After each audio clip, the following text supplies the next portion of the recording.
Hello दोस्तों, आपका एक बार फिर से हमारे चैनल पर स्वागत है। दोस्तों, जैसा कि मैं आपके लिए हमेशा भूत प्रेतों से जुड़ी सच्ची घटनाएं लाता रहा हूं, एक बार उसी क्रम में एक सच्ची घटना के साथ फिर से उपस्थित हुआ हूं। दोस्तों, अगर आप चैनल पर नए हैं तो हमारे चैनल को सब्सक्राइब करें, लाइक करें, कमेंट करें। दोस्तों, भूत प्रेतों से जुड़ी कहानियाँ एक अलग ही रोमांच पैदा करती हैं। उसी क्रम में यह कहानी भी है। यह कहानी ऐतिहासिक है और भारत के रहस्यमयी कई किले हैं, उनमें से एक यह भी किला आता है जिसका नाम है शनिवार वाड़ा, जो कि महाराष्ट्र के पुणे में स्थित है। दोस्तों, प्राचीन काल से लेकर मध्यकाल तक भारत के अलग अलग राज्यों में कुछ ऐसे फोर्ट्स का निर्माण हुआ जो आज लाखों सैलानियों के लिए एक बेहतरीन पर्यटक स्थल से कम नहीं है। लेकिन समय के साथ कई फोर्ट्स, कई किलों के नाम रहस्यमय कहानियों से भी जुड़ने लगे, जैसे कि भानगढ़ किला, रोहतासगढ़ किला, गोलकोंडा किला और इसी तरह महाराष्ट्र के पुणे शहर में स्थित यह शनिवार वाड़ा फोर्ट किला। इस किले की अजीबोगरीब कहानियाँ लगभग सभी सैलानियों को अपनी तरफ आकर्षित करती हैं। इस तरह से शनिवार वाड़ा फोर्ट के बारे में कई बातें आपने सुनी भी होंगी। तो सबसे पहले इस किले के इतिहास पर नज़र डालते हैं। जैसा कि मालूम चलता है कि इसका निर्माण 18वीं शताब्दी में बाजीराव प्रथम द्वारा करवाया गया था। आपको बता दें कि बाजीराव प्रथम मराठा शासक छत्रपति शाहू के पेशवा या प्रधानमंत्री के रूप में एक नेता और एक सैनिक थे। यह किला मुगल वास्तुकला के साथ साथ मराठा शैली का एक उत्कृष्ट उदाहरण भी है। कहा जाता है कि इस किले में एक नहीं बल्कि 3 से 4 बार आग लगी और फोर्ट के कुछ अहम हिस्से नष्ट हो गए। अंग्रेज़ों द्वारा भी इस महल पर हमले किए गए। अंग्रेज़ों द्वारा हमले में कई मंजिल ध्वस्त हो गए। तो भारत में मौजूद अन्य किलों के मुकाबले शनिवार वाड़ा किले की रहस्यमय कहानी बेहद ही अजीबोगरीब है। दोस्तों,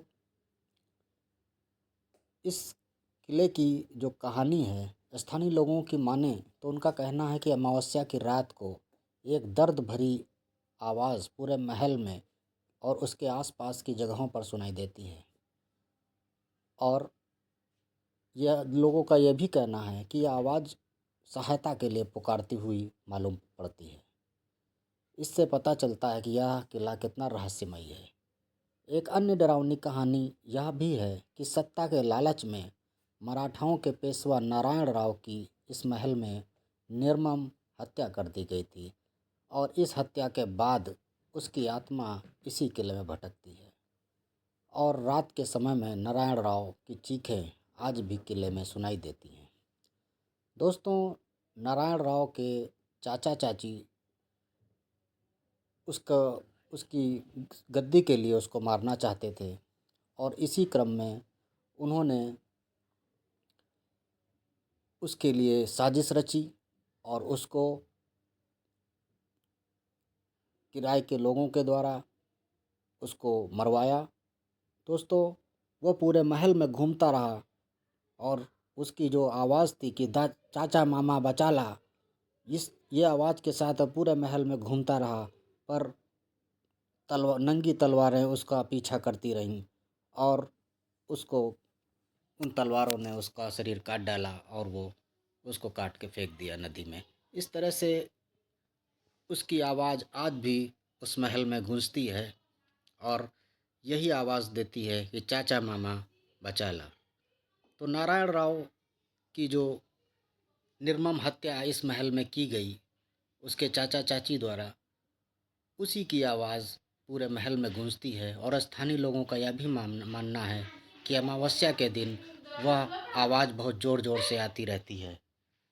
दोस्तों, इस तरह से मैं आपको यह भी बता दूं कि यह किला अपने आप में बहुत ही रहस्य समेटे हुए है। इस किले में को अगर निर्माण का देखा जाए तो इस किले में कई सारी कई सारे द्वार भी हैं, एक जिसमें से एक नारायण द्वार काफ़ी प्रसिद्ध है। सैलानी उसको देखने के लिए आते रहते हैं और यह किला अपने आप में बहुत सारे रहस्य समेटे हुए है। तो दोस्तों, नारायण राव का भूत कह लें या उसकी आत्मा कह लें, जो आज भी उस किले पे के आसपास घूमती है और यही आवाज़ आती है किले से कि चाचा मामा बचा ला। इसका अर्थ है कि काका मुझे बचा लो या चाचा मुझे बचा लो। पर जब चाचा ही कातिल हो तो भतीजे को कौन बचा सकता है। तो इस तरह से नारायण राव की निर्मम हत्या की एक साजिश, एक षड्यंत्र के तहत जो उसकी हत्या की गई, उसकी कहानी आज भी किले की दीवारों पर लिखी हुई प्रतीत सी होती है। तो दोस्तों, ये किला भारत के कई जो भूतिया किले हैं उनमें से ही आता है, क्योंकि यहाँ भी शाम के बाद लोग जाना उचित नहीं समझते हैं। और स्थानीय लोगों की माने तो अमावस्या के दिन आज भी यहाँ से अजीब अजीब सी आवाज़ें आती हैं। और दोस्तों, इस तरह से यह एक प्राचीन और ऐतिहासिक किला है। तो दोस्तों, कहानी आपको कैसी लगी हमें कमेंट बॉक्स में जाकर ज़रूर बताएं। और अगर अभी आपने हमारे चैनल को सब्सक्राइब नहीं किया है तो उसको सब्सक्राइब करें, लाइक करें, कमेंट करें। तो दोस्तों, मैं भूत प्रेतों को तो नहीं मानता हूँ, लेकिन इस तरह की कहानियाँ जब सुनता हूँ या उनसे परिचित होता हूँ, जो कि ऐतिहासिक हों या फिर इधर उधर की सुनी सुनाई हों, लेकिन मैं समझता हूँ कि भूत प्रेत अपने आप में कई सारे रहस्य समेटे हुए हैं। और मैं आपको यह भी बता दूं कि जैसा कि शनिवार वाड़ा की यह जो कहानी है, इस कहानी में किस तरह से लालच, षड्यंत्र और साजिश का एक तरह से समावेश है। तो यह कहानी आपको कैसी लगी है हमें ज़रूर बताएं। उम्मीद करता हूँ कहानी आपको पसंद आई होगी और आगे भी मैं आपको भूत प्रेतों से जुड़ी सच्ची कहानियाँ आपके समक्ष लाता रहूँगा। और दोस्तों, आपको वीडियो देखने के लिए एक बार फिर से शुक्रिया। दोस्तों, इसी तरह आपको नमस्कार।